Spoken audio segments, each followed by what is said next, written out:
If you enjoyed today's video, please consider subscribing to the channel. When you do, make sure you hit the notification bell. That means that you will be informed of when a new video has been released. If you would like to take that support one step further, you can do that via Patreon, which is an optional monthly service. You can donate money towards the channel, or you can go over to Ko-fi.com, and for the price of a coffee you can help donate towards the channel as well. Links for all of those will be in the description of the video, and without further ado, enjoy the video. Good to go when you are, mate. Yeah, no worries at all.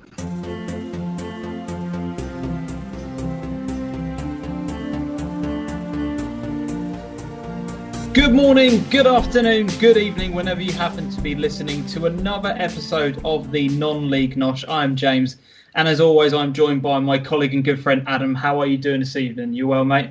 Very good, chilled. Had a relaxing day. Boys been good. Yeah. So, been a nice one today. Yeah, always enjoyable when the little one's been well behaved, especially your one, considering the stories you tell me half the time. Yeah, I know. Like, I'm actually recording this from the comfort of my own sofa. I haven't gone and locked myself in away from a room, Oh wow! where I can't actually hear him. So Yeah. all is good today. Wow, that is impressive. Progress, James. Yeah, We're both recording from our front rooms. Yeah, exactly. It's only taken 3 years, but you got it. Well done, mate. Very impressive. Very impressive. But Adam, as is customary now, we are not alone. We have once again got another guest with us on the show. I'm very delighted to announce that we have current Lincoln City midfielder who has been on loan at Harrogate Town this year, Alex Bradley. Alex, how are you doing? You well? Yeah, all good, thank you. All good. Good. I think the first question we have to ask is, how are you coping in lockdown? How are you kind of finding the situation at the moment? Yeah, all right, to be fair. The first sort of like 4 or 5 weeks were, really good. Found a lot of jobs to do around the house. Helped the missus out, stuff like that. But the last sort of 3 to 4 weeks have gone a bit slower. Just playing PlayStation, chilling out, trying to keep fit, but that's harder said than done. or harder done than said, should I say? Yeah. Well, that is one of the questions I was going to ask as we went on, but I might as well ask it now, because we had Joe Jacobson from Wycombe Wanderers on last week, and he said that actually he's finding being in control of his own fitness and going out for runs, he's actually in a fitter state than he would be normally at this point of the season. How are you finding it working from home rather than being in the structured routine of football training? Yeah. Well, I do, if I'm honest, I kind of find it harder to keep fit whilst I'm at home rather than at the club, because when I'm at the club, you've got the gym, you've got all the sports science guys, you've got like all the other lads there. So when you're training with the group, it doesn't feel like work, if that makes sense. Right. It kind of it just feels more like an enjoyment kind of thing. Mm-hmm. So even though you're at training to work and improve and get better, I think it's, for me anyway, I find it easier to keep my fitness during the season and being at the club rather than being at home. Yeah. Would you say like group training in itself is motivational to improve, just to definitely have people to compete against and stuff like that? Yeah, 100%. When you're training with the other lads and you're all competing for a place in the starting 11, one, you've got to prove to the manager that you're the best pick for that position, and two, you're already keeping fit that way anyway.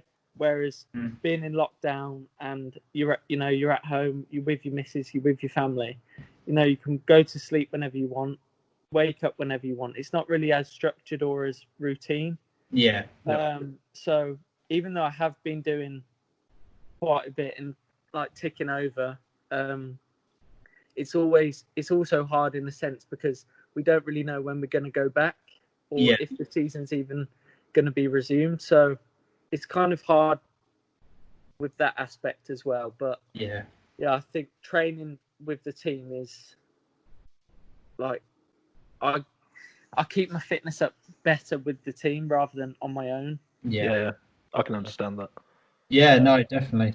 I think it's probably different from Joe's perspective, Adam, because he's more towards the end of his career, and I suppose the kind of the manager knows what Joe's about.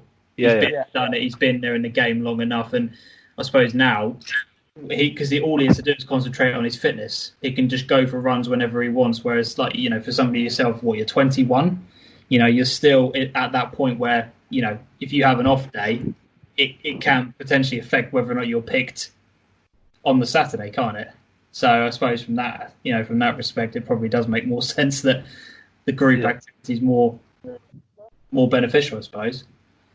But we'll get more into kind of training and how you're finding things at the moment in a bit. But I don't know if you've done your research about the podcast and what we do at the beginning, but we always open up the questions that the biscuit one in particular, Adam, always gets people talking on Twitter, etc. But we have our set questions just to kind of get to know you a little bit. So throw some questions at you. You just have to answer either or. So it's just a little bit of just to get to know you. So, pub, bar, or club? Pub. Good choice. Chinese or Indian? Chinese. Yeah. So far, too. I was going to say you can stay on the show so far. You're good. Yeah. Tea or coffee? That's a hard one. Usually, in my usual routine, coffee, but at the moment, tea. Ooh. Why has it changed? Just a curveball. I don't know. I just feel like when I was driving into training, you stop off at Costa, grab a coffee, right? Yeah. Go to training. But now I'm at home. I don't really need. I'm not waking up as early, and I don't need that, that caffeine boost so much. Yeah. So I'm just having more cups of tea now. But yeah, usually it would be coffee, but at the moment, tea. Nice. So here it is then. Favorite biscuit to dunk? You know what? I'm going to go for a strange one. Not many people say this, but a penguin. A penguin bar. Oh, no. Whoa. Unreal. Adam, thoughts. Talk to me. Adam, what are you saying? He's like Luke Chadwick. He's another weirdo. Penguin bar, Luke Chadwick's answer again? Luke Chadwick's like a club or something, wasn't it? It was, wasn't it? Yeah. Let's see, I eat so many of them. I ain't got the money to be throwing around a packet of penguins every time I want a cup of tea. But I go for value for money. It's Hobnob. See a lot in the packet. You see. But that's a definite couple. My nana used to always dunk a Kit Kat. Yeah. Kit Kat. Yeah. Well, there you go. It's not unusual. That's the first controversial part. Instagram or Twitter? Instagram. Any particular reason why? Just use it more. Just find myself on it more. I do like Twitter. I go on there a lot, but just at home chilling out on the sofa, I'll just flick through Instagram. Yeah, definitely. Favorite music genre? What type of music are you into? Probably like hip hop and R&B. Okay, yeah. But more of like, so R&B, you've got the old school R&B, and now you've got like more modern R&B. Yeah. So I'd go for like more modern R&B or like hip hop, like Drake, Future. Yeah. Like that. Well, at least it's not country and western, hey Adam. Yeah, I was gonna say it could be a repeat of what we got the other night. Yeah, we've had that before. Favorite box set? Money Heist. Very good. Money Heist. What's that? What's that, Adam? Absolute banger, and it's converted from Spanish, which is the original language it was in, but it's absolutely insanely good program. So good. Like, I only started that during the lockdown. I watched it ages ago when it was only available in Spanish and you had to read the subtitles. Oh yeah. I got into it a long time ago, probably about 18 months ago. And now that it's all available, like overdubbed in English, like recommend it to anyone. I read on Twitter yesterday, someone said, "Oh, I can't bear things that are overdubbed. Like that's just lame. It's so good." So good.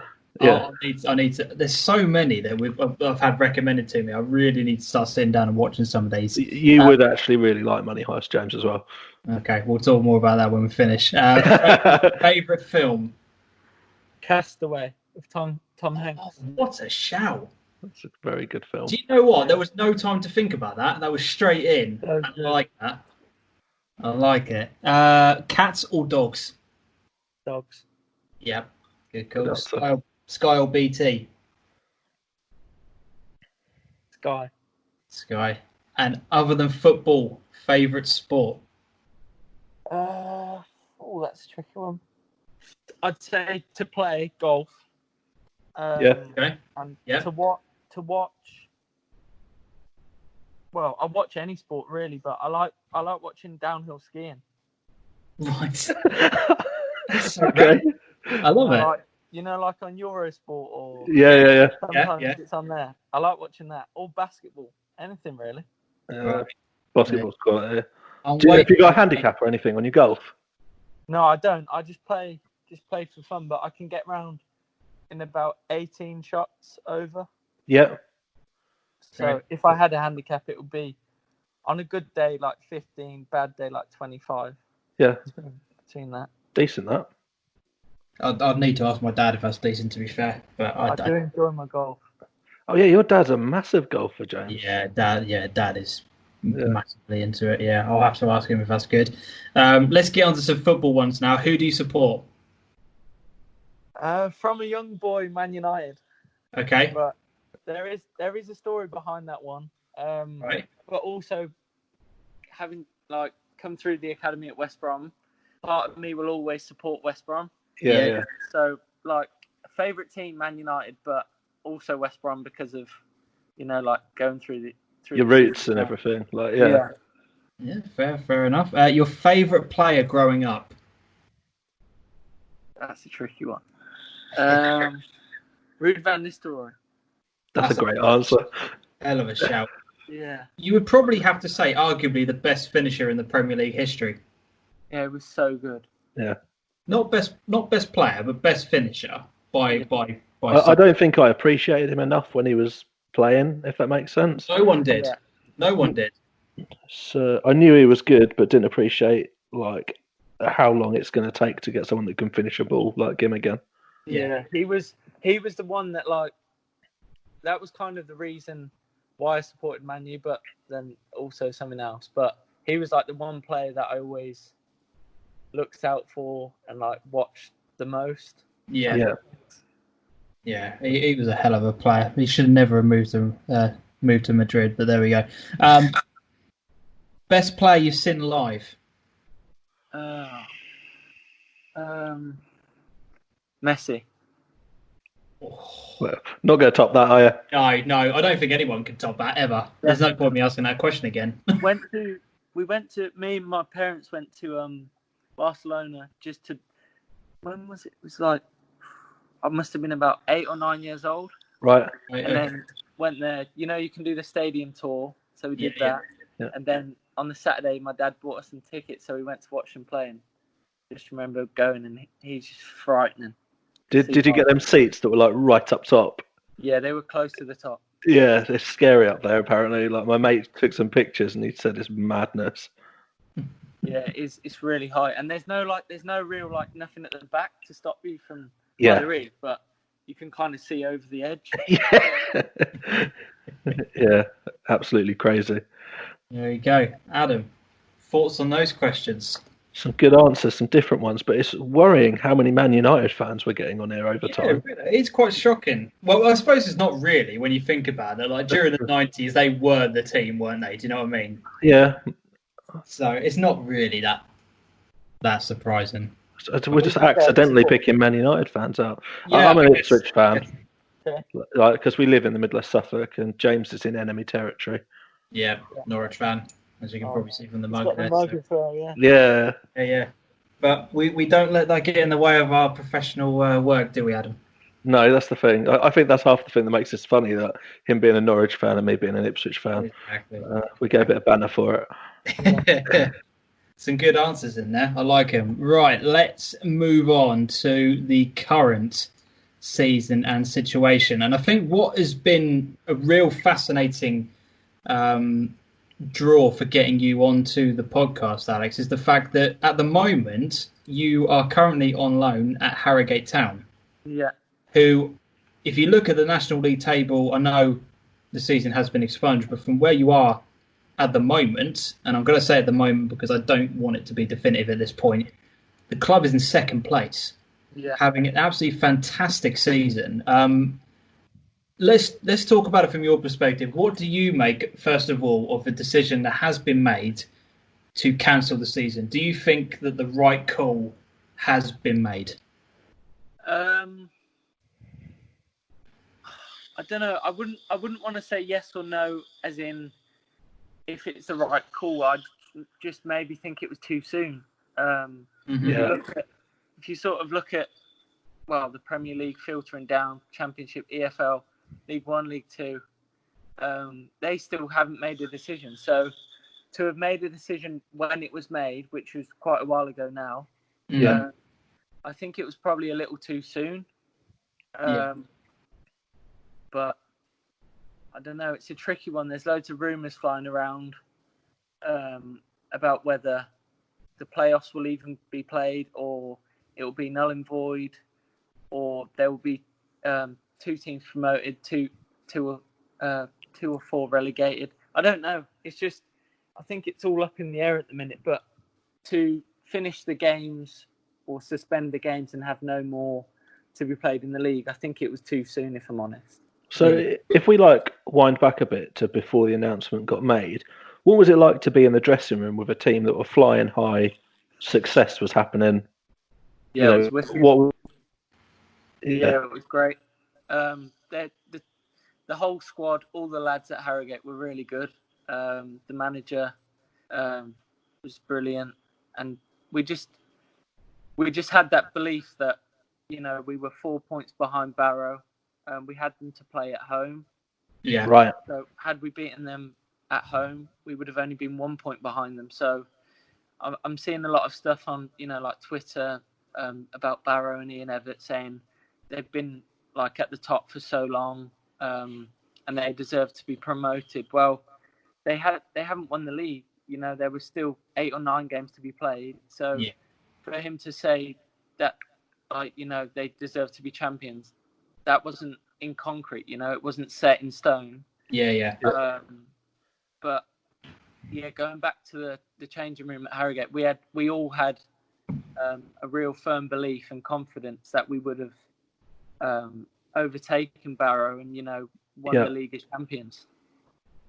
And I was going to say, was that sort of mood there from early on when you started your loan spell, that positivity, or was that sort of really snowballing and accelerating?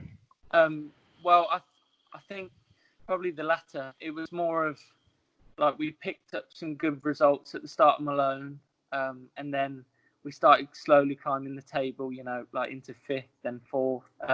But I wouldn't say it was from the start. The club definitely being promoted this season. But once we started to pick up points, I think we went on an unbeaten run of about 12 games. Right. That kind of filled the side and the whole dressing room with more confidence. And belief that we could actually, achieve the promotion for the club. So I suppose, what have you spoken to many of the boys at the moment, and have you heard from management about the decision that has been made? What has the general feeling from the squad been? Are they kind of annoyed that it's happening? Do they kind of think similar to yourself that it's been done too soon? What's the general mood like? Yeah, I think it's more of frustration really, because there's lots of speculation and rumours going around about whether the league will even be it could be null and void. So then that would just feel like a complete waste of time. Yeah, the whole season for nothing really. So there was that shout, the null and void shout. Then there was a points per game shout. Yeah. But that would still have left us in second place. Yeah. But yeah, all the lads were pretty disappointed that the National League voted to finish the season. Yeah. Because had it been delayed and maybe restarted in June or July, then we still would have had chance to play those 9 games that were remaining and maybe win the league that way. So I think it was a bit of like frustration really, and just like disappointed that the league couldn't have been finished. Yeah, I know. I suppose obviously from your perspective, you're on loan at the club, but have you had much communication from management or the club about any decisions that kind of have been talked about at this point, or has those kind of things not really happened at this stage? From the last I heard from Harrogate was that they were meant to have a decision on the playoffs and whether because each club were asked to vote in favour of null and void for the season or finish the playoffs and go about it that way. Yeah. So that vote for each of the clubs was meant to be done by Friday. Now we're Sunday, so I don't know what's happening with that one. And then in terms of the EFL from Lincoln, I heard there was the 16th of May. So that was a date where, we'd return to training as a club. All the clubs in League 1, League 2 would return to training on the 16th. And they'd look to resume the season after that. But still, I think at the moment it's all up in the air and it's all speculation as to what's going to happen because no one really knows. Yeah. So, I don't know. It's just difficult times, really. Like you say, we were talking about fitness. There's that feeling you might be keeping fit for nothing. Yeah. So, like, if the seasons aren't going to be finished, then what's the point in keeping fit? Kind of. Yeah, because I suppose again, when we spoke to Joe last time, he was sort of saying that when it comes to pre-season, you're going to have that time off. You can mentally kind of prepare for it, but at the moment, you don't really know where you're going. You don't really know where you stand. And I suppose from yours, if the loan contract finishes at a certain point and there still isn't a decision being made, where do you then come back into? Do you then come back to Lincoln, or are you then potentially allowed to extend that? It's all up in the air, isn't it? Really? Yeah, it is. That's another thing. Contracts. So in the National League, you had players on loan. My loan was finished on the 26th of April, so my loan's technically finished now. Oh wow! And if Harrogate do get the playoffs, then I'd have to go back there on another loan. Right. Because the initial 1 year loan finished on the 26th of April. So technically, when Lincoln go back, I have to go back to Lincoln. And that also means that I can't, if Lincoln were to finish the season, I can't play in any of those games because I was contracted to Harrogate for the whole of this season. Yeah. So if Harrogate's season, or if the playoffs don't go ahead, and Lincoln and League One finish the season, then I'm only going back to Lincoln to train because I'm not contracted to play for them this season. So you're in a really complex situation where you're across 2 divisional structures. Yeah. That's a bit mind blowing in terms of the impact it could have to you and development going forward, I guess. I mean, how are you coping with that mentally? If you don't mind, mind me asking now, how is that for you? With what's been such a brilliant season, for the club, it must be odd. I don't know. I guess it's a little frustrating because I went to Harrogate to get more minutes in men's football, gain more experience, which I've done, and my own goals were sort of to succeed there and help the club in the best way I could, and to have been in a great position in second in the league and maybe achieve promotion into the Football League for the club for the first time in their history would have been great. It would have been great to have on my CV promotion. So I guess it's a little frustrating in that aspect, not knowing what's going to happen with Harrogate. And in terms of going back to Lincoln and not being able to play, it could be worse. It could be 20 games, 30 games, but it's only going to be 8 or 9 games. Yeah. And also, I've had injuries that I've been laid off with for way longer, so it's not too bad. It's just have to get on with it, whatever the outcome. I suppose, the only thing that I'm thinking of, and I don't, it's probably gone through your mind as well. Because we're in such uncertain times, and we don't know how long it's going to be lasting for. We don't know the effects of it, if somebody has caught it, if they recover, blah, blah, blah. You're potentially then being asked to go back into a training situation where there's no reward for you in terms of actually playing, but you're then potentially putting yourself at risk of catching something, where you're then being asked to go into a training session, which actually, although you're training, is not benefiting you by minutes on the pitch. So again, that must be a bit of a, not going to say it because I don't want to swear, but it must be a bit of a mind. Do you know what I mean? It's It is a tricky one. Like you say, if I do go back to Lincoln and they do finish the season and I'm just training, I guess it's like being left out of the match day squad just for 9 or 10 weeks in a row. But I don't know. It's just I just take everything in my stride and try not to let it get me down too much, if that makes sense. Because if you let the lows get to you, that's when it really affects you. So I suppose that's the thing. Forward. Because no one knows, there's 100 different options that could happen. Yeah. I suppose if you start analysing things too much, you know what I mean, you are sitting there indoors for the majority of the day, constantly thinking about stuff. Do you know what I mean? If you continuously do that over and over again, like you said, it can start weighing you down, can't it? Yeah. So there's just a massive importance, I guess, for yourself, just for getting next season started, I guess, in a way. So you've had your success. I know it hasn't been sort of crowned as such this season. Yeah. But with all of the technicalities that this could all bring about, it's really just a case of needing it to be brushed aside, everyone to be as successful as possible in your two respective squads.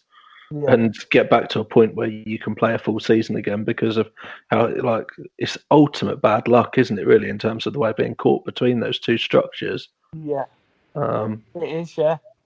Just like you said, I just want to get back to training. I've been really missing it, and then get back to playing games again. But just got to sort of see what happens with the rest of this season, and then get pre-season out of the way, and then start next season afresh. So something I'm quite intrigued about, I didn't ask Joe the other day, but how hard do you think those first 90 minutes are going to be for players when they get back after this sort of layoff and this difficulty? Do you reckon it's going to be a real struggle? I think always the first game of the season, or after you finish pre-season, because what they do is the first few games you might play 45 minutes and they rotate between two squads.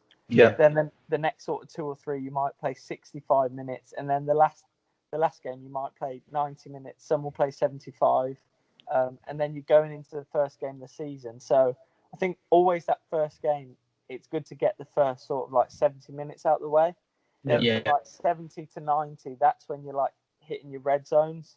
Yeah. So that's when you're really having to dig deep, and sort of find a motivation from somewhere.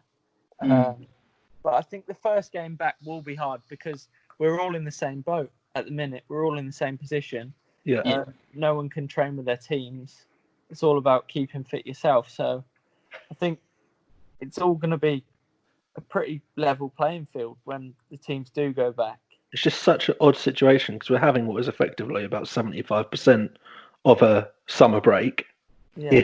If the dates are to be believed in terms of where things are. I saw middle of May for training as well in a document I saw last week.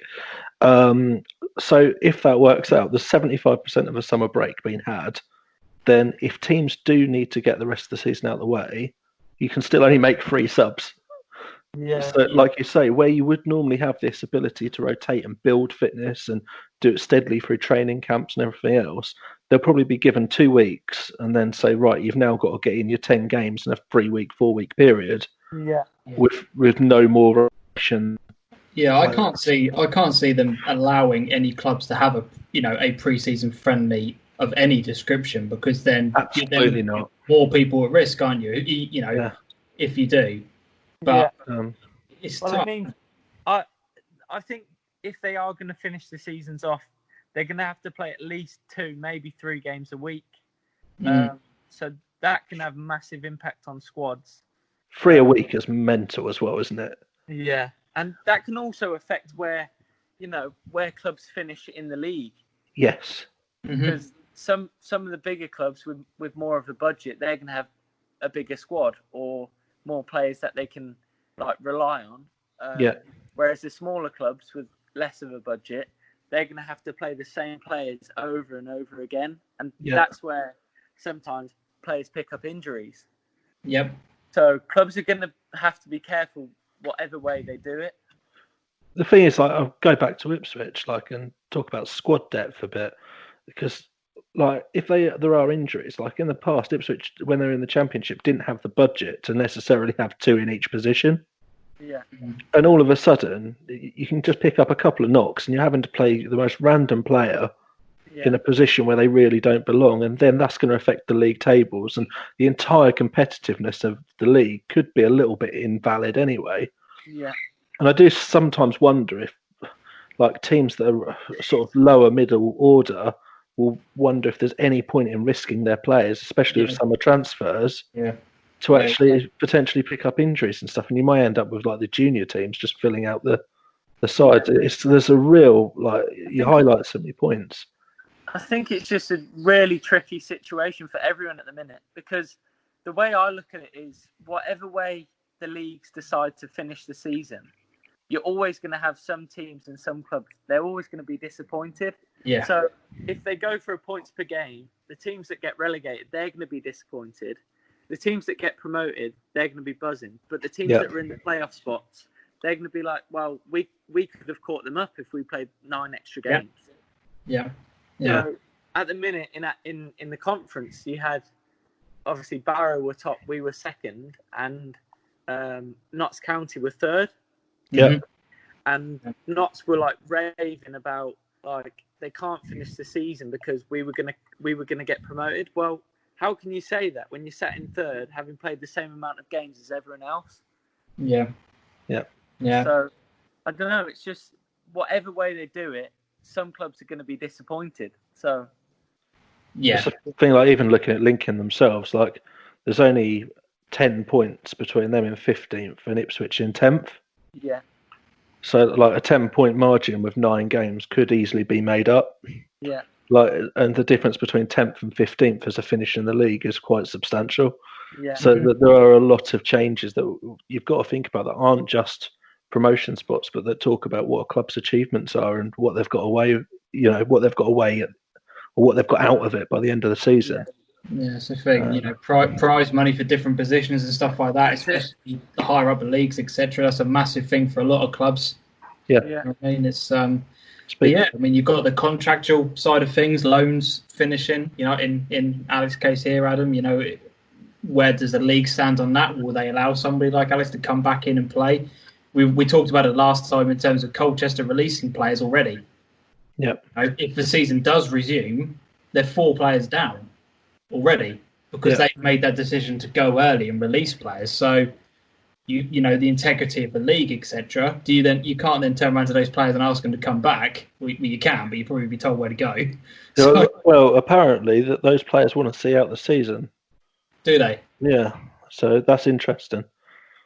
But if they're not contracted to the club, again, are the EFL going to turn around and allow those players to come back in? It's I don't know. It's a tough one, but let us know, guys, what you reckon in the comment section of the video. Whether how you will finish the season. What is the right thing to do? What is the fair way? Is there a fair way to be able to finish the season? Let us know. It'll be really interesting to hear what you guys have to say on it. Really, really would. Right, let's go and talk about your career in football. I know, obviously, 21 years old, still very, very early on in your career, but there's so many things that from doing my research I've found out, and I'm fascinated to kind of hear, on so many points. First of all, let's talk about West Brom. Yeah. That's where it all kind of kicked off. I read that you joined West Brom at the age of 7. Yeah, that's right. Yeah. 7. How does that even happen? Like, So that just blows my mind. Like 7 years old, that is crazy. Yeah, so I first went at 7, and then you can't actually sign a contract till you're 9. Yeah. So I was there for like 2 years, just playing. They have like so in the academy they have like, I don't know what they call it now. It's like junior academy, let's say. Okay. So so the first academy age group is under 9s. So the best players that are younger than 9 that they want to sign at 9 are in like their West Brom junior academy. Okay, right. So I was playing for them and my local teams at the same sort of time, and then when I turned 9, I signed for West Brom then. Okay. So, did they like scout you for your local I was going to teams? say, how did that even come about? What, where did you find out about the interest? So originally I'm from between Worcester and Hereford. Yep. A little town called Malvern, like the Malvern Hills. So I'm from there originally. So I was playing for a local side in Ledbury, which is near Hereford, and just scouts were coming to watch. Most of them were from like Bristol City, Cardiff, Swansea, because it's kind of that is closer to that area. Yeah. But then you had like West Brom scouts, Villa scouts, Wolves, Birmingham City. But they were all interested and they all wanted me to go to their like development centres. Yeah. So I went to the West Brom one, which was in Gloucester. Right. So I was at the development centre in Gloucester, like training there a few times. And then what they do is they ask loads of local lads to go to the development centres, the best from local football. And then at the development centre, they then like sort out the ones that they want to take up to the academy. Yeah. So it's like another cut down. So I was at the development centre, and then I got asked to go up to West Brom for a trial. And then that was when I was like 7. And then I stayed on with West Brom until I was 9, and then signed my first contract at 9. So, were any other clubs? Did you ever go to any other, sort of like development centres or anything like that, or was West Brom the only one that you see? Do you remember? I think I might have gone to Cardiff. Okay. Just to have a look, but there was like Cardiff, Bristol, Swansea. The ones I said before, West Brom, Wolves, Villa, Blues, they all wanted me to go and have a look, but West Brom was the first one I went to. Right. And then the thing with West Brom was the coaching was so good at a younger age. Yeah. Right. And then obviously I signed for them, and then the rest is history, really. Okay. I was going to ask. I was going to say, was Villa tempting at all?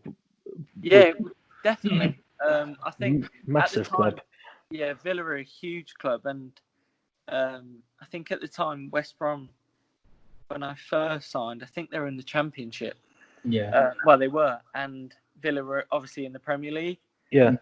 So there is that sort of attraction, but as a young boy, you don't like that's all a million miles away. So it was more the coaching I was going for. Like my dad would tell me, like the coaching's really good at West Brom.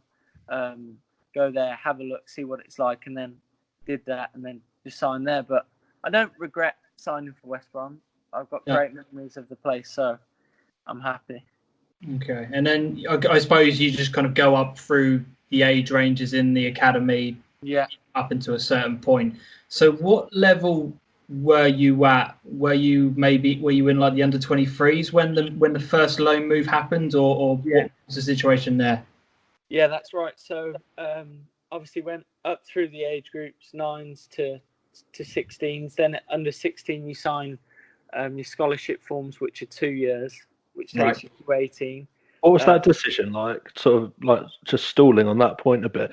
Was that where you have to really choose whether like West Brom is the point where you want to take your career forward, or? Yeah, it's a pretty.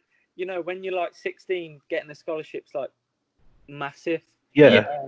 Because again, like the figures and the stats will tell you that going from 9 years old to 16, like anyone's done well to do that. Yeah. And then at 16, when you sign your scholar, they do a massive cut and a massive clear out. So to get your scholarship, it's like a massive thing. Mm-hmm. So obviously that was 2 years. They used to call it YTS, but scholarship now. Yeah. So you're like a first year scholar and second year scholar. That makes up the under 18s age group. Right. Right. And then at 18s, I signed a 1 year professional contract. That was my first pro contract. That was 18 to 19. Then I signed an extension, so 19 to 20. And then that took me to last summer, which is where my contract finished, and they didn't offer me a new one. So I had to go out and find another club. Sure. So just going back to the scholarship, were there any other offers on the table, from other clubs that maybe kind of spotted you at all, or was it one of those things that, as you said, you kind of gone from 9 to 16, and then the moment that contract was available, it was just like, right, I'm not letting this opportunity go. I'm not even going to enter a discussion. Yeah, I'm signing. What was available?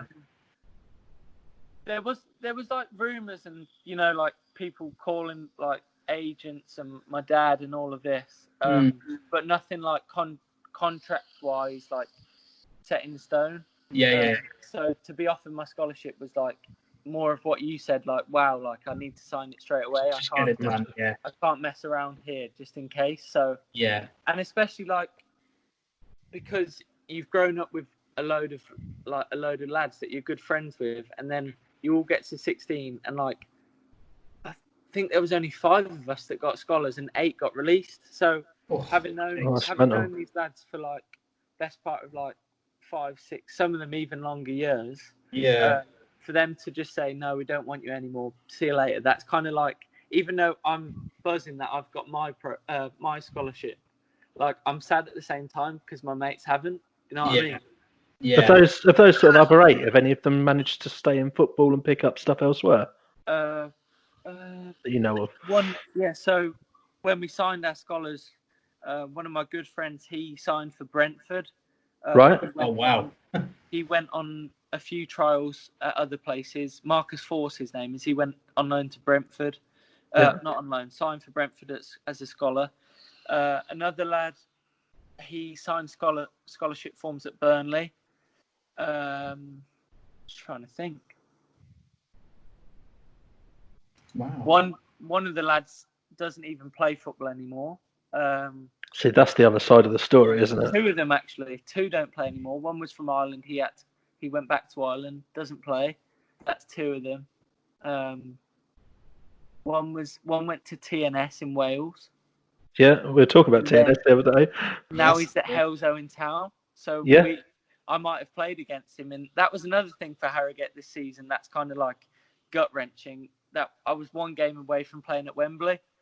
Oh no! In the trophy, FA Trophy. FA Trophy. Oh no! So it was us against Notts County and Hellzone against. Who were they playing? I can't remember anyway. That was the other semi. So if we beat Notts, we would have played at Wembley against either Hellzone or the other side. Right. Which I assume you would have had to have your loan extended for. Because it's into May, isn't it? The final. Yeah, I would have. Yeah. So. But yeah, going back to what we were talking about, like, even though I was buzzing to get a scholar, like, you're kind of sad for your mates that haven't. Yeah. They've been released. That's kind of why, like, in football especially, a lot of people aren't, they're not the nicest of people. Like, they, maybe they don't want the best for you. So right. To, like, grow up with these people and play football with them, like, do something you enjoy doing and love doing. Like, I wish those lads every success, if that makes sense. Yeah. Rather than a lot of people in football, like fans and stuff, they just want to like push you down, like try and ruin your confidence. But I think it's important as a player to support other players. Yeah. Like, I wish everyone the best because you never know what can happen. It's a short career, isn't it? So I think personally, it's terrifying though that, like, you talk about lads there that have come up through the academy they're not even playing football anymore when Yeah. they've clearly got such talent anyway. Yeah. Just because that opportunity wasn't right for them to sign a scholarship, Yeah. they weren't chosen from the small amount that they can take forward, because clearly a club can't take everyone forward anyway. Like, for people to then stop playing football altogether, like, that shows how hard it must hit people and how people must just choose to say no. I know someone personally who was like, I've got a mate who went through the Ipswich Academy and was playing, and he got a contract, and he hates the game now Yeah. because of it all and the way it's been treated. Like, he There's dropped loads. out. It's madness. Yeah, I could not just even at West Brom. I can think of off the top of my head maybe 10 or 20 lads around my age that were very, very good footballers and that don't even play anymore. That's scary, isn't it? It Yeah. really is. It's just like, that's why you've got to be so grateful in a way for, like, to be where I am now. I'm still young. I haven't done anything in the game, but there's a stat. The academy manager at West Brom, or he was at West Brom, he's at Villa now, Mark Harrison. He always used to say, if you're still in the professional game at like 22, 23, you got a great chance of making it like into a career. Yeah. So every new contract you sign, every like 1 or 2 years, you just feel a massive sense of relief because you're just adding on to your career. Yeah. So at that point then, when you are offered that first professional contract, Yeah. talk to me about that moment, the emotions that were going on. That must have been like all of the dreams and everything you've been building up towards. That moment must have been so amazing to get that first professional contract. What was that like? Yeah, class. Like, just your emotions of running wild. Because it's like, from a kid, not even when I signed at West Brom, but like playing locally and being like the best, or one of the best players. That's when you start to like dream and like believe that maybe you could do it as a job. Yeah. So like, to actually go from a little boy to 18 and then signing a professional contract, that's like wow, I could really make something. I could really make something of the game here. Yeah. But it is hard, and like, it's so hard to get there. But once you get to 18 and you sign your pro contract, you actually believe, I've got a chance here. I just need to work so hard. Yeah. And just see what happens. In the obviously playing under 18s football, like in the 2 years leading up to that, did you have any real massive success within that sort of time, or did you know that things were going in the right direction to get that pro deal? Yeah, I'd say, well, on a personal note, I'd say like every year I was just improving, trying to get better, and then playing in the games. Like, from a young boy in the academy at West Brom, I was always playing up an age group. Oh, okay. Right, yeah. From like 9 years old, I was playing like 2 years above myself, and then got to like 12, so I was playing 1 year above myself. And then when I was 12, I signed a 4-year contract to keep me at the club. Yeah. To 16, and then when I got my scholar, then my pro. But playing under 18s, it's because obviously West Brom are a Category 1 academy. Yeah. So we were playing like the best academies around. Yeah. Like your Man United, Man City's, Liverpool's, and some of the players that I've played against in that time, they're now playing in the Premier League. So even though I'm not there playing in the Premier League, to even have a career and got where I've got so far, I'm proud of that. I'm pleased with what I've achieved so far. Yeah. And like everyone in football, like, you can get yourself down sometimes because you look at other people and they're like, I don't know, playing in the Prem, playing in the Champ, and you believe that you're as good as them. But I think everyone's just on a different journey and on a different path, and if it's meant to be, it will happen. You've just got to give it everything you've got, and then, like, my dad always used to say to me, the cream will rise to the top. So if you're good enough and you apply yourself, then there's nothing stopping you. And everyone's on a different journey. So if they can do it, then why can't I, sort of thing. I suppose developmentally, playing in a Cat 1 as well must have been huge, like, because you're playing against some of the best upcoming players. Like but there's some enormous names that you've already mentioned, but the talent that those academies is able to bring in and the pull. I've got a good one for you. So I signed my scholarship. First game, under 18s game, Man United at West Brom's training ground, playing Marcus Rashford. So No way. He's playing for Man United's under 18s, and like me and my friends are playing for West Brom's under 18s.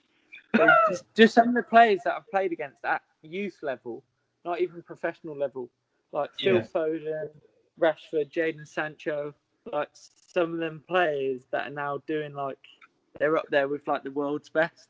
So can I just ask on that point, moving away from your career just for a brief second, did you know when you were playing against some of those lads that they were going to be at the level they're at now? Could you instantly notice that from just playing against them? I was going to say, do you get a feel for it from being within the game? Yeah, you definitely know that someone's got something that other people haven't. So An example was Jadon Sancho. I remember playing against Man City under 18s away at their training ground, and he scored like a worldie of a goal. Just his touch, skills, everything was just frightening. Like I've never come up against another player in that age group that was like could do some of the things he could do.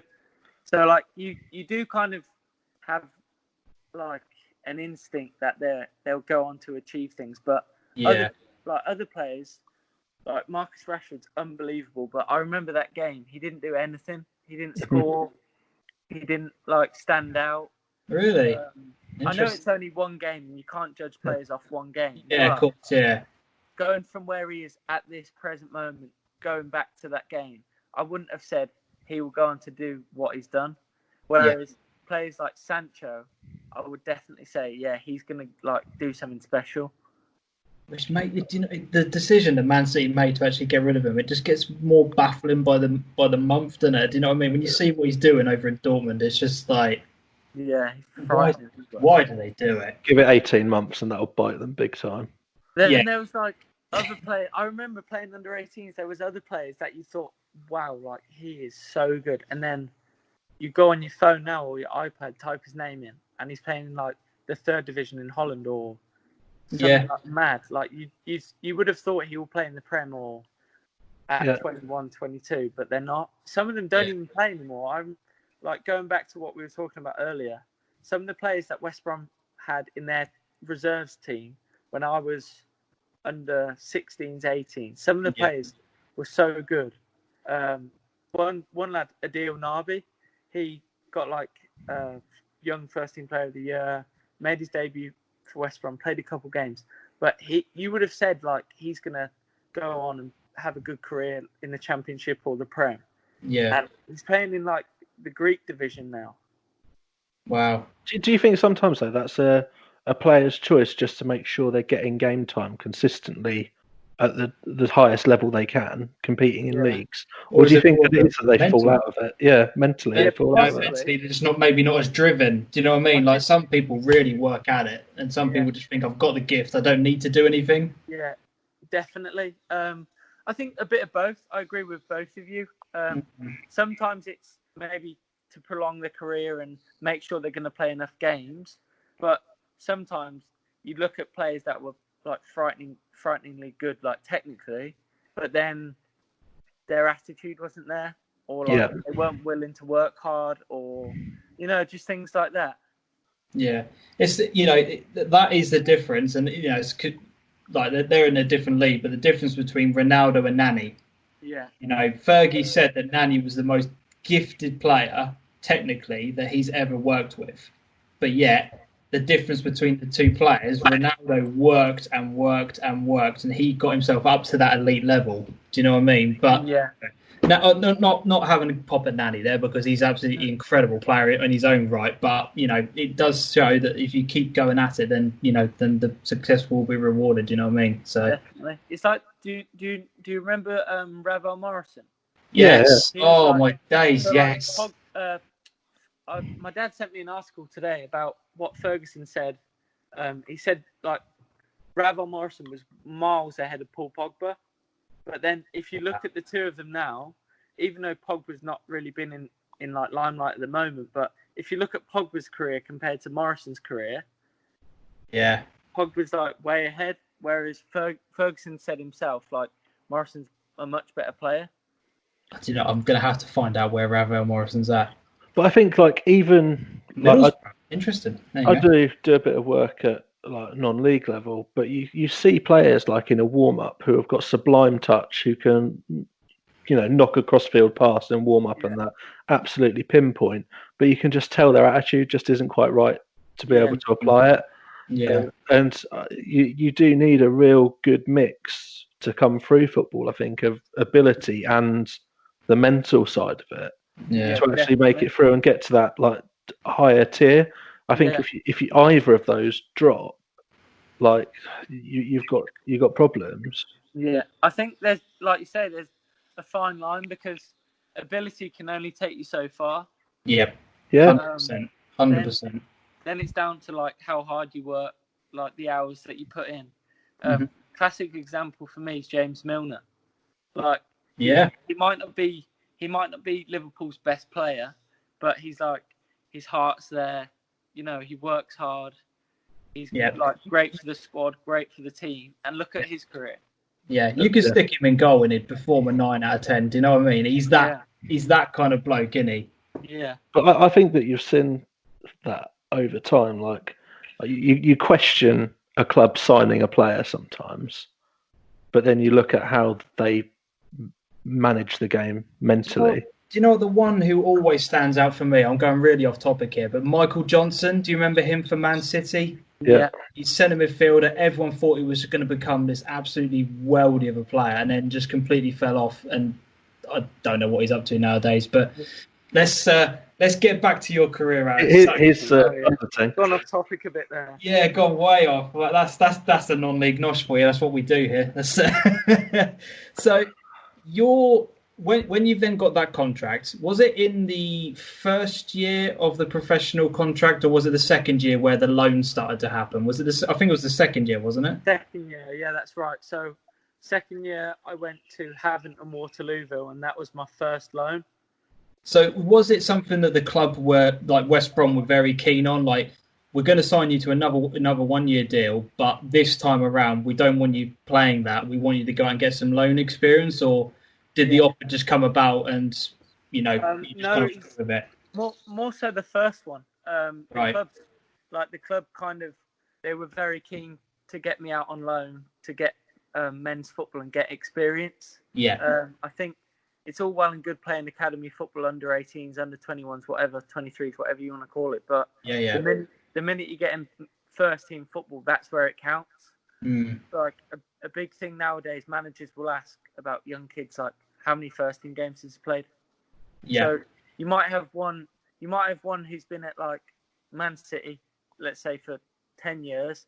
He's just been released, but he's played 0 men's games. Then you've got a guy at Ipswich, let's say, who's been on loan to I don't know, anywhere, League Two, Newport County, but he's played like 30 games, and they're both out of contract at the end of the season. And the manager, every Football League manager, will take the lad who's been on loan to Newport, who's played 30 games. Yeah, that's interesting, actually, when you think. So the clubs always say, like, even like the more experienced players that you share dressing rooms, they'll say to the younger players, like, the minute you can get out and play first team football, that's where it counts. You're no good sat here playing 23s. It doesn't mean anything. Yeah. So go out, get experience, and then come back. Then you're in a better place. So that was sort of what happened to me. So I went to Havant, didn't play that many games, but I think the first loan move is always, it's not all about on the pitch, it's also off the pitch. Yeah. So, like, getting to know the dressing room, just being around men where 3 points matters, 3 points counts. Yeah. That was so important for me to go out on loan and get that taste for men's football. Like looking at your, go on, go with that, James. I was just going to say, do you remember that first game? What was that like? You know, because non-league has a reputation of being a bit rough and tumble, but it's not always like that in the National League. So, what was that first game like? Can you remember, like, and what was the difference between what you'd been doing previously to then jumping into that? So it was Gateshead at home. So Havant against Gateshead started. I got subbed off at like 60, 65 minutes. Right. And I'd say the physicality was like way more physical than reserve team football. Yeah. It was more direct. So the goalie might give it the defender, and he might play it up front to the forward. Yeah. Whereas like 23s, 18s, it's like, okay, you like your teams have it, then we'll have it, you have it, we'll have it. Like, it's so like I don't know what's the way to describe it. It's like I suppose as a midfielder, you're then kind of like, well, where am I going? What am I doing? If I'm not going to be involved in the game, if I'm not getting the ball to my feet, you've just got to be. Yeah. You've then got. Yeah, it's like as a midfielder, I'd say the big part that I've learned about the National League, especially, is like landing on the second ball or like regain play. So it's not about like getting the ball at your feet, turning, running forward, or making a pass forward. It's like keeper kicks it long to the striker. Where's the ball going to land? You need to know where the ball's going to land and be in the right position. Yeah. So like that's what the first loan taught me, and even to an extent, like Harrogate this season, I've improved my game a lot. Like just other things that weren't quite there. So technically, that's probably been like technical. That's been my strongest attribute since a boy. Yeah. But like knowing where the ball's going to land, just anticipation, out of possession. That's all I've had to learn. That's experience. Yeah. So go on, Adam. Loans, that's what's helped me. Yeah. Was it like looking at your footballing journey then, because you've obviously been with a pro club from such a young age? Yeah. Was any element of that like an absolute shock compared to what you were used to? Because you've obviously come up through, and then all of a sudden you're flicking a switch, and it's men's football. Yeah. This is what today now looks like. Was it difficult? The one that sticks out in my head is when I first went to Havant. They give you a training kit. You like turn up at the training place, and it's like an Astro. Like they rent it off, I don't know, a college, let's say. Yeah. So like that's a shock. You're going to train at like a college, and before there was a bunch of men playing five-a-side on there, and then you're turning up as a team to play. So that was a good shock. And then also washing your own kit. So at West Brom as a scholar, well, when you sign your scholar forms, you move down to the training ground where the first team are based. So it's 18s, 23s, first team, all at the same building. Yeah. So go in every day, pick your kit up off your shelf. You've got a nice little number there. You've got a nice little pile of kit. Take your kit, put it on, train, come back in. You'll put your kit into a tub and you go home. But at Havant, you train, take your kit in a bag, take it home and wash it yourself. Wow. So that was like the big two differences, like the training facilities and washing my own kit. That was like a big shock. Yeah. So how do you sum up that first half of the season on loan at Havant and Waterlooville? How do you think it went before the next loan move? How would you sum up that spell? In terms of football, not great. I'm going to be honest with you, not too great. Right. Fair enough. I had some good performances, but because I was young, maybe a little bit naive, I wasn't consistent enough. Okay. That's what the men's game teaches you. It's not about performing great 1 week and shit for 3 weeks. It's being consistent. Yeah. But on the footballing front, not the best. I'd give it like a 5 or a 6 out of 10. That's honest. But it was more like the learning side of it. Yeah. So like just to win a game, get 3 points, that was like massive. Yeah. So like that's what it was teaching me. And then that's what I learned. So then I went back to West Brom and then went from there really.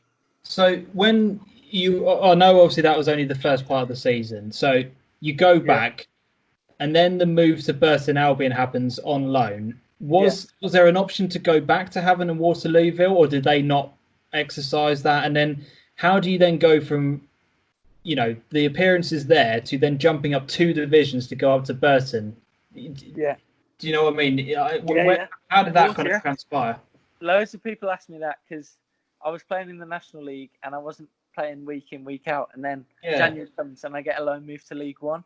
Yeah. So this is like an interesting story. Basically, I didn't have an agent at the time. Right. And one of my family friends, he played for Burton Albion. Right. I live in Sutton Coldfield, which is about 25 minutes from Burton. Yeah. So I knew I was on the last year of my contract at West Brom. Yeah. I was turning 20, and I had a very good idea in my head that I wasn't going to be offered a new contract at West Brom. Wow. So I took it upon myself. I didn't have an agent, so I asked my friend at Burton for the manager's number at Burton and the football head of football, the chief of football. Yep. Yeah. So I rang them up and said, look, I'm coming to the end of my contract at West Brom. Can I come in for a few days, 2 or 3 days, train with the first team at Burton? If you like me, you can take me on loan, and then do whatever. You can sign me after that. Wow. If you don't like me, then I'll just stay at West Brom and see my contract out. So I spoke to Nigel Clough at Burton and his brother, who's the head of football there. Yep. Went in to train for 2 or 3 days with Burton, did really, really well. And then they said to me, look, we want to sign you on loan till the end of the season. Mm-hmm. And then, so it went from there, really. So I went to Burton, trained. They said, we'll take you on loan. Went on loan till the end of the season. And then they actually offered me a contract to stay there for this season. Ah, interesting. So you obviously made an impression then. Yeah, I loved it there. I really enjoyed it. But going back to that loan move, West Brom actually said to Burton, he can only go on loan if you pay a certain percentage of his wage. Burton said no, we're only interested in taking him on a free loan. Right. So West Brom said, all right, then he can't join you on loan. So I rang up the head of football at West Brom, or the chief exec, or whatever he was. I rang him up and said, look, whatever you want from Burton towards my wage, take it at my own wage. I'll take a pay cut just to go on loan there. Wow. So I rang him up saying that, and then that kind of forced him into saying, you know what, his words to me were you've got some balls to do that. You can go there on loan for free now. And then they let me go on loan there for free. Do you know what? I was just going to say the same thing, to be honest. That kind of attitude, that's pretty incredible to make sure. Desperation to play football. Yeah. Yeah, I've never really been about, you get some players out there that just want to go to any club they can for the most amount of money. Yeah. But I think if you're good enough, that will come later. Yeah. Or maybe not later, but in the next it will happen, or the season after. Yeah, it will happen. Yeah. But at that time, I just wanted to go to Burton to get more experience and try and play in League One. Yeah. So I wasn't bothered about the money I was earning at West Brom, hence doing what I did. So, a couple of questions on the Burton move. Am I correct in saying that they train at St George's Park? Yeah, you are. Yeah, correct. So first of all, what is it like to train there on a daily basis? That must be mental in itself. Yeah, unreal. It's just frightening, really. The facilities, the pitches, everything. Even if you're injured at Burton, you can go in, use the ice bath, use the hydro pool, use the gym. Just all the facilities there. You've got license to use them. Yeah. But yeah, training there every day was really good. So then, the second part I'm going to ask about the Burton move. The difference then going up to League One. How did you do? You feel that the experience you gained in the first half of the season really helped you moving into the second part of it? What was the difference, and what is League One like to play in? Yeah, definitely. I think so. The standard from National League to League One is League One's a lot quicker. Right. Yeah. You've got less time on the ball. It's probably not as physical in League One in terms of aerial challenges or some of the tackles you get. Yeah. But yeah, you've got less time to think, less time on the ball, and the teams are much more organised. So, wow. A good example is like, I don't know, set pieces, let's say. Yeah. In the National League, they might put the biggest players up for the corner and then leave the smallest ones back. Yeah, yeah. But in League One, they might mix it up. They might be clever. So it's like the teams are much more organised, and instead of, I don't know, it's not as direct. It's definitely not as direct. It's more, in a sense, it's more like academy football, whereas teams are looking to build from the back, looking to play. Yeah. But then there's that physical side of it as well. So it's physically much quicker than the National League. The players are stronger and fitter, and the teams are more organised. But in a sense, it's less physical.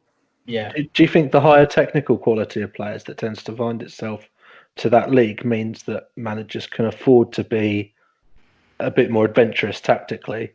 Yeah, definitely. Yeah. Yeah, I think a good example of it is if you look at the amount of 4-4-2 formations in the National League. You go up League Two into League One and the Championship. You've got loads more clubs that play with the number 10. Yeah. So yeah. In the National League, not many teams play with a 10 because it's considered a luxury player. Yeah, yeah. But in League One and the Champ and stuff like that, you've got players that have that technical outstanding attribute that they can afford to put a number 10 in there. Yeah. So you play 4-4-2 in the Championship and suddenly someone's going 2 up top. Yeah. 2 up top? What are we doing? Yeah. No. But there's more sort of leeway for managers in League One to use different tactics and formations because of, like you said, they've got more quality in their squads. Yeah. So you then had that spell at Burton. You mentioned it there. They then offer you the option to then stay there when your release from West Brom happens. Yeah. So I've got a couple of questions on it. West Brom decide they don't want you anymore. Yeah. You said that you already kind of knew that was going to be happening, but what was that like when they actually did say we're not going to be renewing your contract this time around? What were you feeling at the time? Yeah, just in a sense, it was weird really because I haven't been there so long. I was like gutted to see to see me go. I was a bit sad because some of my mates were still there. I loved the place. Like I was happy. I was living close to the club. But then on the other hand, I was pretty relieved because the longer you stay at a higher club and you're not getting men's football, you're kind of wasting your time and you're kind of making it harder for yourself to make a career. Yeah. So the sooner you can go out, I'd say if I could go back into West Brom or any of the Premier League clubs and say to that 18-year-old, say, if you know for a fact you're not going to play in the first team, I wish you'd leave now. Go to the National League, go to a League Two, go to National League North and South, and just try and play as many games as you can. Because if you do that at 18, you might have 50 or 60 games under your belt by the time you're 20. Yeah. But if you're 20, 21, and you're hanging around 23's football, having not played a minute in men's football, you're in a worse position. Yeah. As if you would have left 2 years ago. So when I got released, I was although I was sad, I was pretty relieved because I knew that I could get out there and start playing men's football more. Definitely. And I take it from everything you've said, your belief is that as soon as you do that, you just become a better player because what you have to learn. Yeah, definitely, yeah. it's like anything, isn't it? The more you do it, the better you're going to get. So Yeah. you just got to apply your trade in something that's well respected. And I think men's football is much more respected than academy football. Yeah. So even though some of the talent and the technical ability in academy football is outstanding, like, it doesn't really mean anything. Yeah. So the sooner you get out and you start playing football that actually counts and matters, that's when you can start to build your profile up. Yeah. So you then, as you said, you got that offer from Burton on the table. Yeah. The facilities that they have available, you know the club, you've been there. Yeah. Other than them and Lincoln, were there any other offers that were kind of going around, if you don't mind me asking? Yeah. And why did you decide to go to Lincoln over Burton, I suppose, is my question.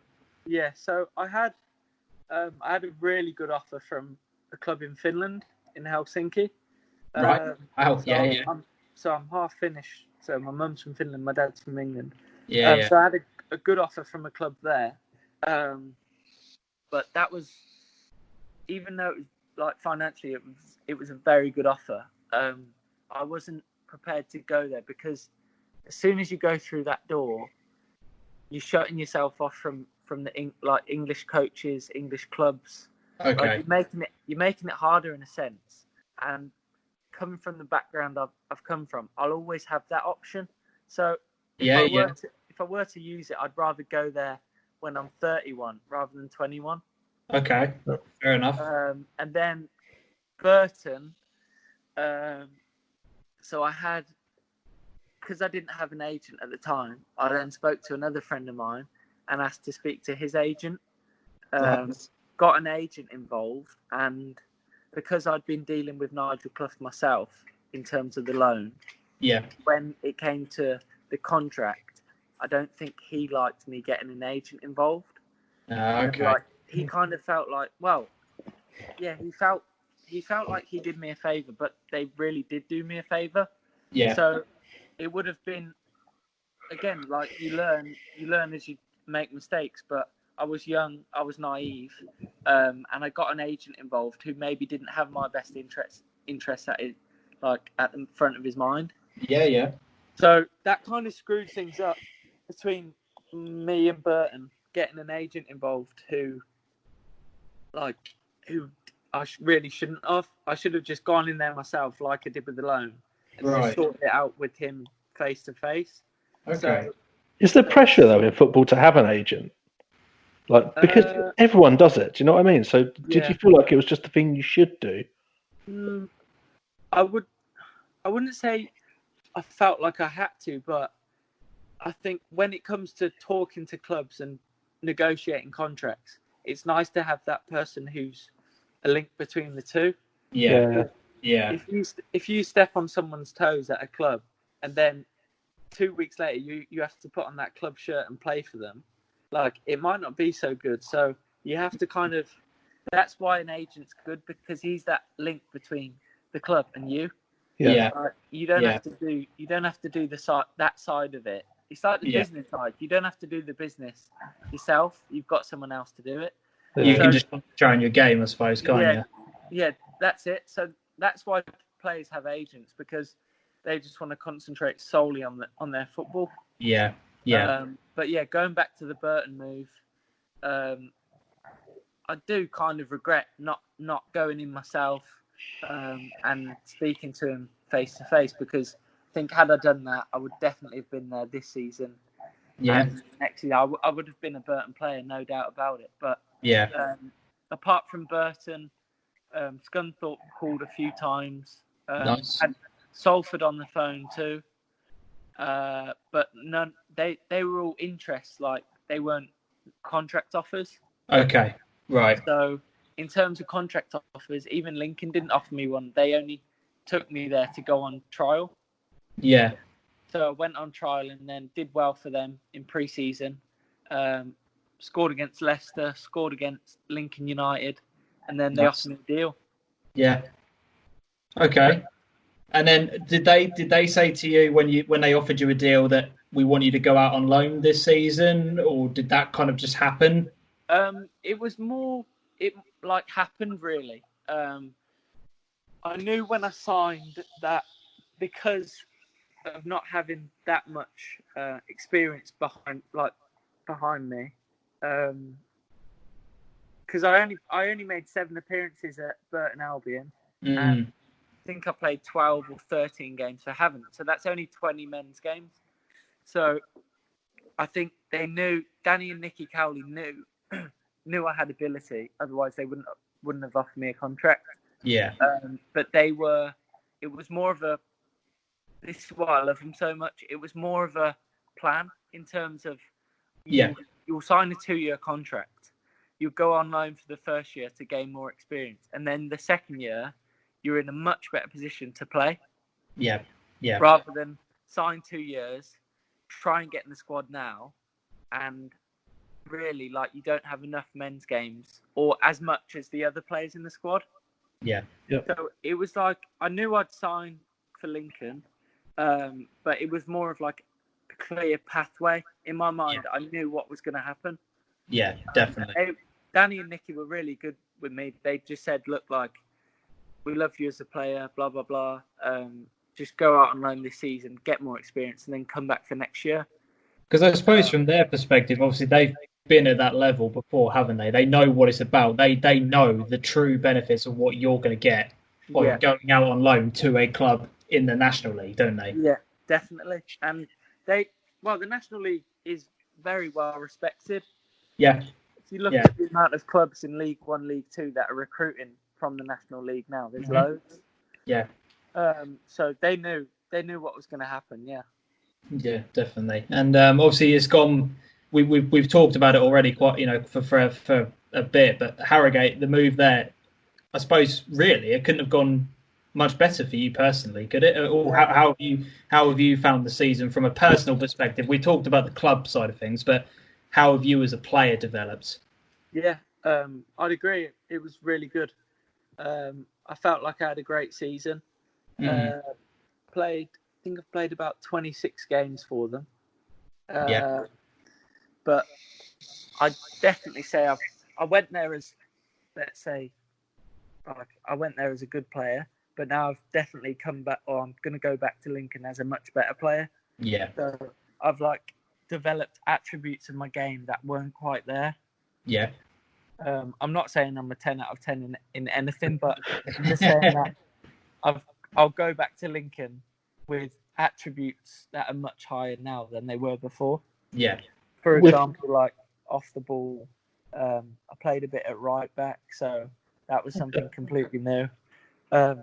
Just general out of possession stuff, really, like heading, tackling, knowing where to be in the right place, right time, just stuff like that. Yeah. Yeah. I was going to say, with the management changing over at Lincoln, does that give you a chance to really go back and show exactly what you've done and really, force your way forward now? Definitely, I don't see why not. Michael's come in; he's got great experience in the game, and definitely, and he definitely knows what he's doing. So, I think his remit or the club's remit for players that are going to come in, they're all young players. They want a young squad. They want athletic players. So I've had conversations with him, and I know that I fit his kind of like category. So it's up to me now. So to go in pre-season, do well, show him what I've got, and then it's up to him. Like, he's the gaffer, he calls the shots. Yeah. If I've done well enough to get in his team, great. If not, and football, isn't it? It's just on to the next adventure. It must be fairly reassuring. Like, obviously, when Danny and Nicky left, that could be quite a difficult pairing to replace, really. But obviously, Michael coming in again, big name, big experience. Yeah, and somebody who trusts in youth, because he has got a history of it, hasn't he? He's worked in so many academies. He's been part of so many youth setups that is something that he obviously believes in. So, by the sounds of things, we've already had that conversation, and In terms of for me and my career going forward, I think to go back to Lincoln with him as the manager, I think I'm in a very good place. Yeah. Like you say, he's got a background of academy football, so he wants to play young players. I know that for a fact. Yeah. So it's just up to me. If I do what he wants and he likes what I've got and what I'm about, then in my head, I know that I'm going to play for Lincoln in League One next season. Yeah, definitely. That's huge. Definitely. The final thing I want to kind of go through with you, and you've already talked about it in a couple of segments, is your international career, being part of the Finland setup. Yeah. Obviously I've seen that you've got a couple of caps at the under-17s, then the under-19s level. Yeah. Has that always been, how did that come about? How did Finland kind of get in contact with you, and what's that process like? Because I'm fascinated to know how that even happens, really. Yeah, so Finland, like the Finnish FA, they contacted West Brom when I was there, and the first time I played for Finland was at under 15, Wow. and that was against Slovakia and Poland. So I played in those games, and then I didn't play the next season in the 16s. I played in the 17s. Okay. Just the Finnish FA, really. They contacted West Brom. Then I had to go, or you have to go to like a training camp. So they might have like 50 or 60 players from loads of different clubs that have a Finnish nationality. Yeah. And then you go there, you live on site, like on a nice campus for like 2 weeks, 10 days, and then train, have little games, little tournaments, and then from that they then pick who they want for their actual teams. Okay. So again, like going back to like West Brom, it's kind of like a satellite centre, really. Yeah. But internationally, so they'll take the players that they like the look of, and then from that they'll siphon it down to the ones that they want to play for Finland. So Marcus Forss, who you mentioned, was one of the players that got released by West Brom. Was he there at the same time as yourself? Because obviously he's got, he's gone through that setup and he's played at the under-21s level as well. So was he there at the same time as you? Yeah, he was on a couple of the camps with me, but they did like usually in a year they'd have 2 or 3 camps. So not all the same players went to all the camps. So they might have like 60 on camp 1, then they might have another complete 60 on a camp 2, and then in the final camp they might take the 30 that they like from first, then 30 from second. So they'll like mix it up. So I remember a couple of the camps he was there, but not many of them. Okay. And you've obviously gone up to a certain level with them. Do you feel that now that you're starting to get more game times with them, that will start to happen? I don't know whether or not you would qualify for the under-21s or not. But have you had much communication from them up to this point, or what does that entail really? I think it was January, not so long ago. I had an email to, I was part of the 21s training camp. Yeah. It was like in the training camp they had I think it was 18 players, so like a whole squad, and then they had 4 or 5 players that were on a reserve list. Mm-hmm. So I was one of the 4 or 5 on that reserve list. Yeah. So basically, if one of the lads got injured that were in the initial squad, then I would have replaced them. Yep. I wasn't on that 18 from the start. So that wasn't I haven't been called up to the 21 training camp yet or any games, but it is what it is.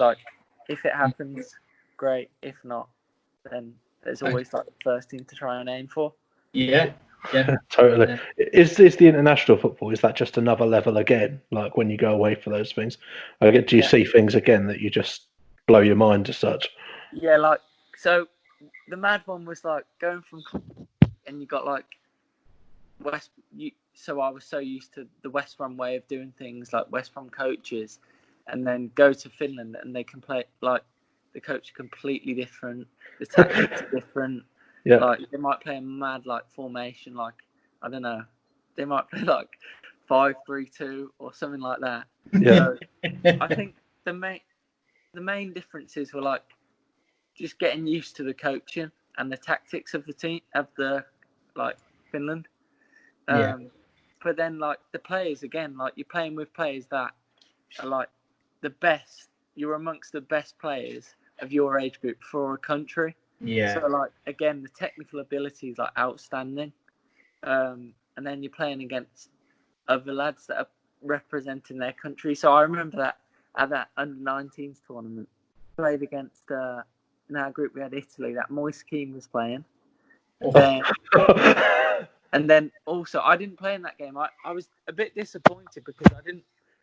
We had 3 games: Italy, Norway, and Denmark. I think it was. Right. And I only played like 10 minutes of 3 games.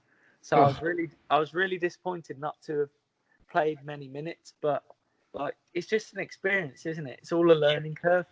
And then I came on in the Norway game, and that Erling Haaland was up top for them. I was just going to say, I knew you. I wondered if you were going to name drop him. So like, it's just mad because like you're playing club football, and then you go to represent like the country of my mum's birth, which I was very proud of. And then I was disappointed. So you got the highs and lows. Disappointed not to play. Then come on, and then like you don't have a clue who any of them are, who you're playing against. And then like a year later, like he's playing for Leipzig. Then Dortmund signed him. Now he's like one of the top in the world. Yeah. It's like I actually when I seen him like sign for Dortmund, and I seen he was Norwegian, I went onto the internet and went onto that game and the squads. Yeah. Seen her come on in it, I remembered it, and then seen Norway, and it was like number 9, Haaland. I was like, what the hell? Like, absolutely mind blowing. It's not really as a pro. You don't really get starstruck that often, but like you know if you know that you've played against someone and then now they're like massive. Yeah. You like thinking that's just mad. That is like it's crazy. Yeah. Did you win that game? Did Finland win the game? We were winning 1-0 and then we lost 2-1. I was going to say, like in a few years when you're playing at the same level as him, you could just turn around to him on pitch and just go, "We smashed you," but you can't do that. So no, I can't do that. But yeah, it's just mad. Like it's another thing because again, it makes you believe like if they can do it. He was like on the same platform as me, so if he can do it, then what's stopping me? Like, exactly. You know what I mean? There's nothing there to say like why you can't go on to achieve big things because every big player that's out there, they've all started from the same position as I have and many other players. So like, if you believe you can do it and you're good enough, you'll eventually find your level. So if my level's Championship or League One or whatever, great. If it's Premier League, then great. Like you'll find your level. Yeah, I think sort of ceiling to break through, isn't it? From what you've said there. Yeah. But, you choose how high you want to go and what you want to go on to achieve. I suppose is how hard you push yourself, isn't it? Yeah. We've had people on already, haven't we, James? Just when we were speaking to Jamie Curtin, but well into his 40s, he is still of the absolute belief that he could push himself and play National League. Yeah.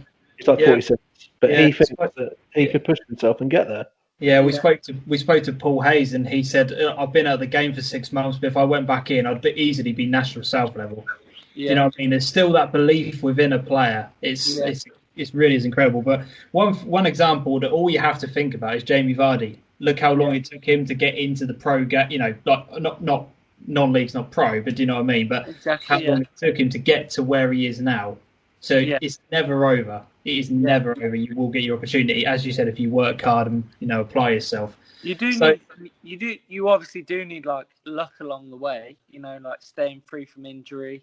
Then you need a club that's gonna like put faith in you and sign you.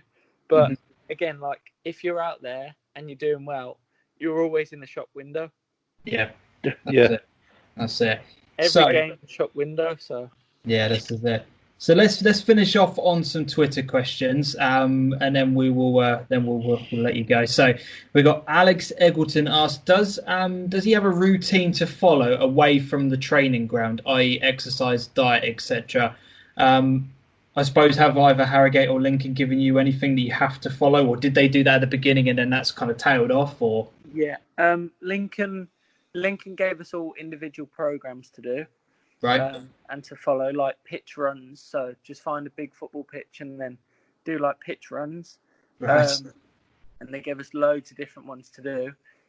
Harrogate, they didn't give us a program, but they did like live Skype calls with like the sports scientist.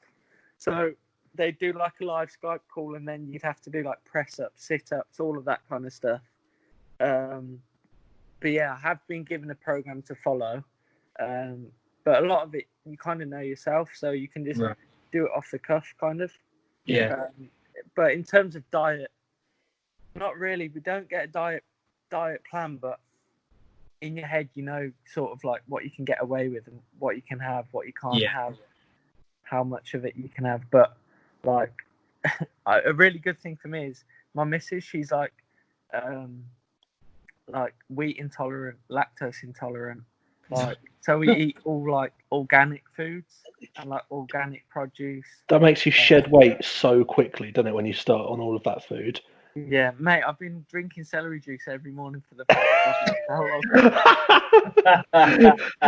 I went to see someone about like allergies and stuff, and she adjusted my diet something.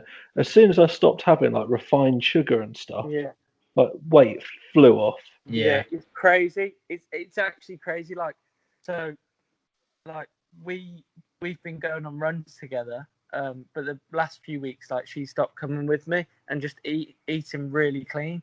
And like, it's mad how quick you can lose weight just from changing your diet. Yeah. There you go, Alex. That's your question answered. We've got Nick Harland. I'm guessing is a Harrogate Town fan. He said, did you enjoy playing at fullback for us? And is it a position you consider trying on a permanent basis? Yeah. I love playing there, if I'm honest. Yeah. It was completely different from playing in well, not completely different, but it was different because centre mid, the whole game's like, it's 360 degrees round you the whole time. Whereas right back, those fullback positions, 90% of the game is in front of you. Yeah. So like, you've got a bit of a luxury in a sense because you've got more time on the ball and you find yourself in more space. Yeah. But yeah, I did love playing there, and I could see myself playing there in the future. Yeah, I think a lot of midfielders do revert back to left back and right back, purely because if you've got a good footballing brain, you can play there. Yeah. I mean, obviously, like with that position, things like your recovery running, absolutely massive. Like, you need a lot of fitness to play in those positions. But like, did you find your other attributes in terms of like your ability to pass a ball and distribute things like that really helped you bed into that role quickly? Transferable skills, really. Definitely, yeah. I think playing, because like I said, it's playing forward most of the time at right back. Yeah. So when you get the ball at your feet, you got a nice opportunity to play in behind or down the channel or like into a midfielder's feet. Yeah. So like, you find yourself in a game having like way more opportunities to do things you might not necessarily do in midfield. Yeah. So like, yeah, I did really enjoy playing there, and I think I played about 10, 11 games at right back. What happened was the main right back got sick. He had like a flu, and then this was on like the Friday night before a home game on the Saturday. Then they called me Saturday morning and said, "Look, like you're playing right back today." And then played at right back. That was Torquay at home, scored, got man of the match, and then they just kept me there for like 10 games in a row. Brilliant. Obviously did well then. So we've got two more questions. We've got Marcus Johnson asks, is there a player you've played against this season who you feel is going to be a future star? Yeah. I suppose that's a hell of a question, actually. So is there anyone that you've played against that has got a big future from what you've seen? Yeah. I think in the National League there is a lot of players that haven't achieved what they maybe could have. Right. So like, there's loads of players that I can think of that could actually play at a much higher level, but for whatever reason, I don't know. Yeah. Again, another thing, National League, I think generally the players are older. So like, got more players that maybe finish in their career as opposed to like starting it. So there aren't too many young players I've seen that I've thought, wow, but I don't know how old he is, but Sutton have a player called Buteman. Right. And I think it's Harry Buteman or something like that. He's like, I think he's like 23, 24. He's good. He's really good. Yeah. I liked him. I'm now Googling. Sorry, Harry Buteman, yeah? I don't know if it's Harry, but it's definitely Buteman. He's a Sutton midfielder. Yeah, I've now got him on there. 28 years old. There you go. Again, see, he's not even that young, but he's like, I don't know, he could play at a high level, but I don't know why he hasn't, or maybe he has. Yeah. That's our discussion that eternally circulates around non-league. There's so many players that could play at a higher level, but nope. Don't know why. No. There was a guy at Bromley, Coulson. Is it Steve Coulson or something like that? Yeah. Coulson. He was so good, like really good. I don't know why he's not played it, or maybe he has, but I do know the name, but I can't remember whereabouts he's. It's really like, in my honest opinion, I don't think the National League's given enough respect. Yeah. I think there's a lot of players in the National League that could easily play in League Two and League One. That might be down to non-footballing things, but like from an outsider's point of view, people think, like National League, like load of rubbish. Like, do you know what I mean? But then if they actually went to a game, they'd see like, geez, like some of these players are really good. Yeah, I think it's not given enough respect. Yeah, my opinion, I agree with that. I was going to say, this is such a, like, again, that filters down, like, and I think the fans have something to do with that as well. Yeah. Because there's an opinion on the type of football that is played. Yeah. As you filter down the leagues, and honestly, just because it's outside of the EFL, it doesn't mean that every team is literally welling it forward to a 6'4" front man who's going to try and poke it in the net. Yeah. Like, and goalkeepers that are just been eating pies at half time and having a fag. Like that isn't like what it's like. The professional standards are filtered so far down the pyramid now. Yeah. I think you only have to look at the amount of teams in the National League that are full time. Like full time. There's only like 2 that aren't. But I mean, what I mean by that is the amount of teams that are so professional now. Mm-hmm. So even in the short time from when I was at Havant to this season at Harrogate, the difference between, like, going to a hotel the night before, getting the right amount of sleep, nutrition, all of that kind of stuff. There's so many clubs in the National League that are spot on with that.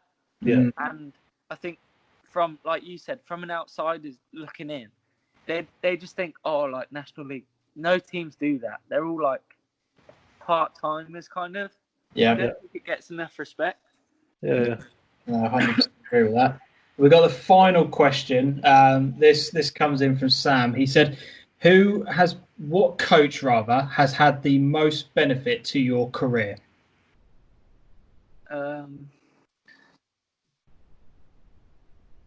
I don't know. Well, Danny Cowley and Nicky Cowley, because they give me, like, when I signed there, they give me a pathway, to like succeed. Mm-hmm. There was a clear plan from the start with them, but then also Nigel Clough at Burton, because for Burton I was coming on wide right. Yeah. And I think that position is probably, well, naturally I'm a central midfielder, but out there, like, the way he had his team playing, I was playing really well.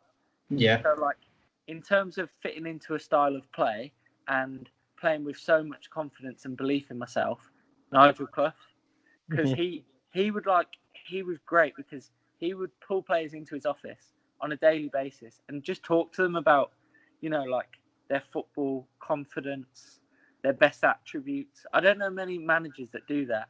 And he said to me once, he said, like, what's your best attribute? I said, running with the ball. And he said, yeah, I agree. And like the conversation went on and on, but I won't bore you. But he was like, playing under him, you really have belief in yourself that you could play to the best of your ability. Yeah. I know some players play sometimes and they might be in fear of what the manager might say if they give the ball away, or what the captain's going to say at half time. Mm-hmm. Like all those different things. But like playing for him, and he's got a huge name and he's well respected in the game. Yeah. And for someone like him to sit me down and tell me about my football and my game and have confidence in me, I kind of knew I had a real belief in myself. He gave me that real belief. Yeah. Oh, Strange one, really. Yeah, that's amazing. Absolutely amazing.